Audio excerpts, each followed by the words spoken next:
Imagine a world where death isn't inevitable. No disease, no aging. You could, actually reset your body's clock. Sounds pretty good, right?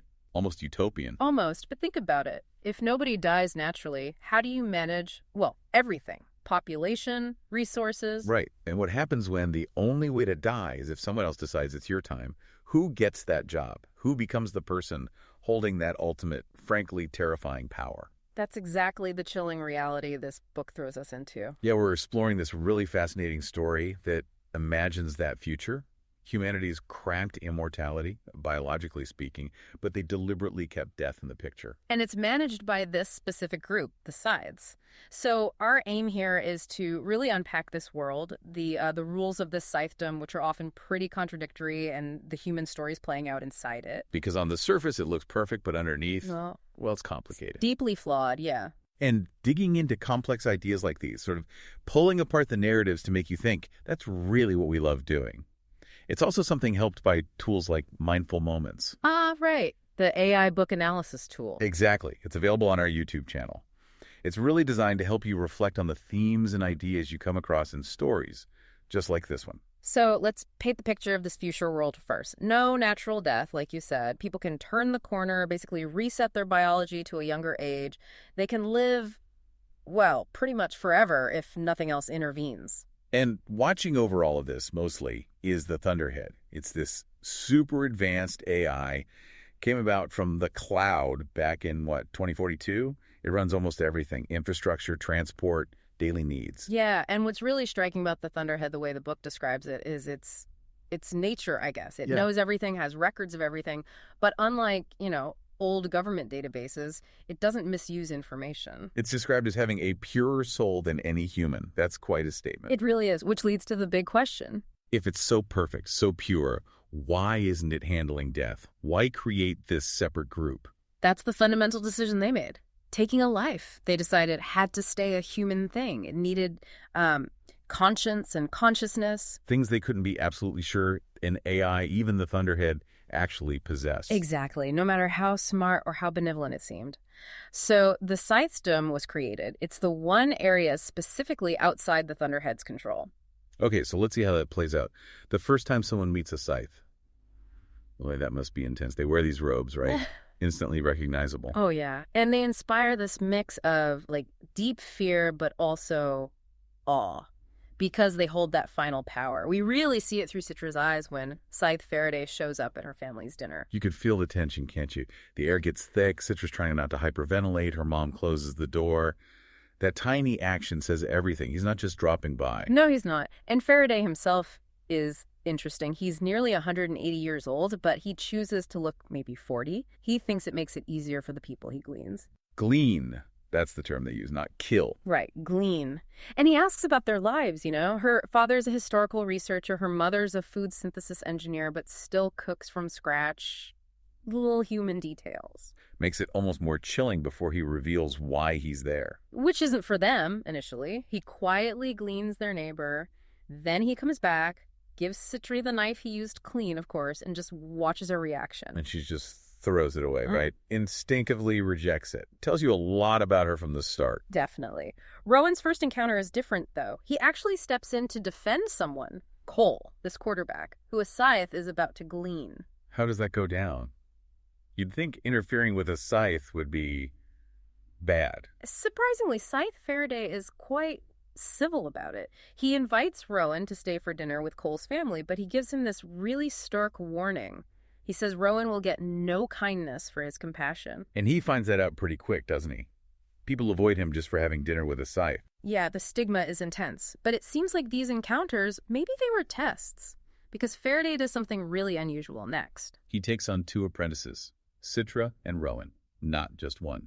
Which sets up the whole conflict, really. And it highlights this core paradox Faraday talks about. He says basically, those who wish to have the job should not have it. And those who would most refuse to kill are the only ones who should.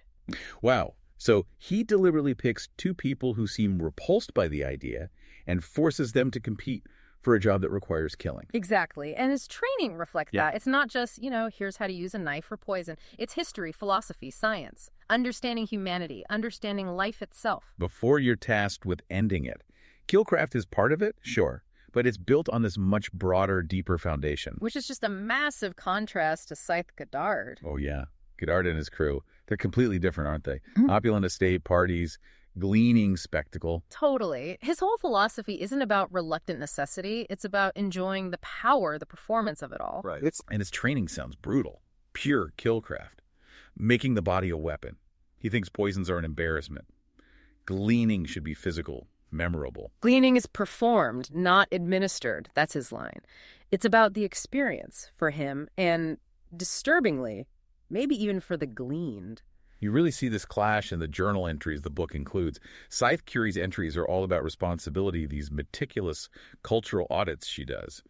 Trying to be impartial, but worrying constantly about corruption creeping in. Yeah, she sees how the rules, the commandments are becoming malleable and elastic, how they're being twisted. And then you read Goddard's entries. He talks about gleanings needing to be iconic, memorable, like famous battles. He actually says scythes are above the law because we deserve to be. It's chilling. He openly hopes for a day when new scythes are chosen specifically because they enjoy killing. He sees it as embracing life, even while dealing death. It's warped. And there's another perspective, too, from Scythe Volta, one of Goddard's own followers. His journal shows how disturbed he is by people who worship scythes. He suspects anyone wanting the job must have a depraved heart. He feels the weight that Goddard just shrugs off. It shows the cracks even within Goddard's own group. And Goddard's philosophy isn't just talk. We see it in action during that horrific mass cleaning. They show up in a helicopter like angels of death. And one of them, Chomsky, uses a flamethrower. It's a blatant violation of one of the commandments. Gleaning shouldn't be needlessly cruel or destructive. Shows their utter contempt for the rules they're supposed to embody. It's brutal, chaotic, and maybe the most disturbing part. Afterwards, the survivors in the crowd react with reverence. They kiss Rowan's ring, even though he's just an apprentice, calling him a god. Yeah, and that really messes with Rowan. He feels disgusted, but also this primal sense of victory. It's that internal battle, feeling yourself pulled into Goddard's way of thinking. So let's follow these two apprentices. Rowan's time under Goddard. It's meant to break him down and build him back up in Goddard's image, isn't it? There's that awful making ritual. The beating, yeah. Goddard calls it a branding event. The boy dying, the man will emerge. It's incredibly harsh. And he becomes a skilled killer, right? Goddard has him practice thousands of times, even on people who are then revived just to be killed again. He gets lethally efficient. But he's questioning it inside. He thinks right-mindedness is overrated, seeing Goddard's pleasure in it all. He feels totally isolated, like he's somewhere too deep for even his old friend Tiger to understand. Tiger. Yeah. The kid who wants to be a professional party guest after too many splats.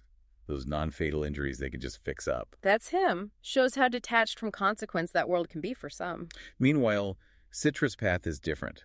After Faraday's apparent death, she trains with Scythe Curie. And her experience shows another side of the Scythedom. She's deeply affected by gleaning, especially watching Curie listen so intently to a family's memories before gleaning the father. Curie's own eyes getting moist. Right. Citra is furious. The man got no warning. But she also sees Curie's empathy, which is just miles away from Goddard's approach. And Citra starts pushing boundaries, questioning things. She even goes to talk to the Tonists. Yeah, this sort of fringe religious group with their tuning fork symbol, the bident. They have these ideas about the soul, maybe an afterlife, that the Scythedom ignores. Citra shows her armband to their leader, Curate Beauregard, looking for answers outside the official lines. She's also determined to figure out what really happened to Faraday. She finds problems with the official story, like a damaged camera feed. She's seeking truth, seeking justice. And through all this pressure, their relationship, Citra and Rowan's, is complicated. They're forced rivals, but they have these moments, like on the train, Where Citra says, I haven't fallen in love with you, and now I want to keep it that way. and Rowan just echoes it back. It's like, despite everything pushing them apart, there's this fragile trust underneath. The problems aren't just for the apprentices, though. The Scythedom itself seems unstable. They have these formal meetings, the conclaves. Right. With all the rituals tolling the names of the gleaned, washing hands symbolically, but beneath the ceremony... It's just human politics, isn't it? Yeah. Bickering, power plays. They argue about rules, accuse each other of corruption, like Goddard handing out immunity from gleaning way too freely. And you see the power dynamics. Highblade Xenocrates, who's supposed to be in charge, seems completely under Goddard's thumb. There are hints it involves a girl named Esme. Godard can make Xenocrates humiliate himself publicly. It really shows how immortality hasn't fixed basic human flaws. Yeah. Jealousy, ambition, craving fame, it's all still there. Curie writes about it in her journal, how it feels like fighting a losing battle against the living dead scythes who've lost their moral compass. Faraday saw it too. He wrote about how the commandments became malleable and elastic, twisted to fit whatever someone wanted to do. The founders hoped those simple rules would be enough, but maybe they weren't. Which brings us to the final test at the Winter Conclave. It gets incredibly dark. They tell Citra and Rowan only one gets the ring, the other goes home. But then, the bombshell, a sudden rule change. The winner has to glean the loser. That's horrifying. Faraday is outraged, calls it barbaric, but Xenocrates, clearly pushed by Godard, allows it. He blames Faraday for taking 2 apprentices in the first place. So now it's literally kill or be killed. And Citra realizes if she doesn't win, she doesn't just go home, she dies permanently. The stakes couldn't be higher. Yeah. And Citra's final test before that. It's unbelievably cruel. She has to glean someone she loves. Her own brother, Ben. Yeah. She does it, tears streaming down her face, promising him he'll be revived. Scythe Mandela tells her it's about proving she can do the most difficult thing. That's what it takes, apparently. God. Okay, so how does Rowan handle this final deadly confrontation? Well, Citra gives him an out, a plan. There's a knife hidden on a serving tray, a car waiting. And he takes it. He does. He fights his way out of the conclave, uses all that brutal training Godard gave him, but against other scythes this time, injuring them non-lethally but effectively. He tells Citra, "I love you." And she says, "Same here, now get lost." And he escapes. Becomes a fugitive. wow. Okay, so what happens next? Rowan's on the run. Citra's presumably now Scythe Anastasia. Rowan doesn't just disappear. He goes after Godard. He finds him and his followers at that Thonist cloister about to burn it down. Oh, no. And Volta, Godard's conflicted follower, he can't take it anymore. He self-gleans, calls himself the weakest of us. Then Rowan confronts Godard. How does he even manage that? Godard has his guards, Rand and Chomsky. He fights them, uses a heavy toning mallet from the Thonist altar, and he kills Godard. Smashes his skull, then ensures the bottom burns so badly that revival is impossible. Even the Thunderhead can't fix total incineration of the remains. So Rowan takes out Godard. Permanently. Yeah, he feels like he's become the monster of monsters doing it, watching the steeple's tuning fork symbol fall into the flames. But Xenocrates, hearing the news, actually feels freed. That's so many twists. And what about Faraday? Was he really dead? Nope. Turns out he faked his death, went off grid, and only Scythe Curie knew she helped him. Curie?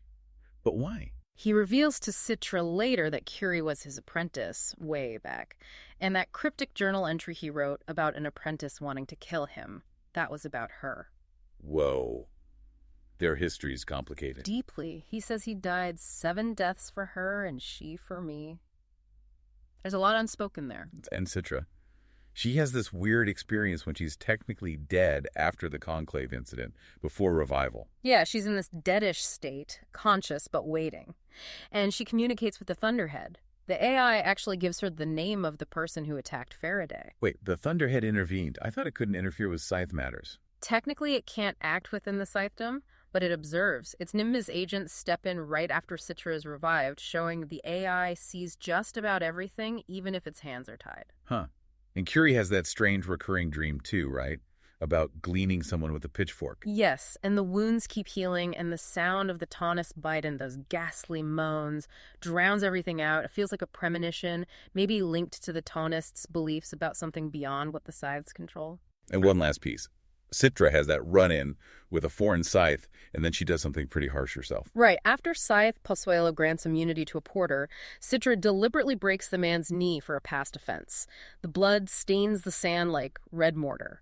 She reflects on how some scars, especially the emotional ones, can't be fixed by technology, how youth is frail.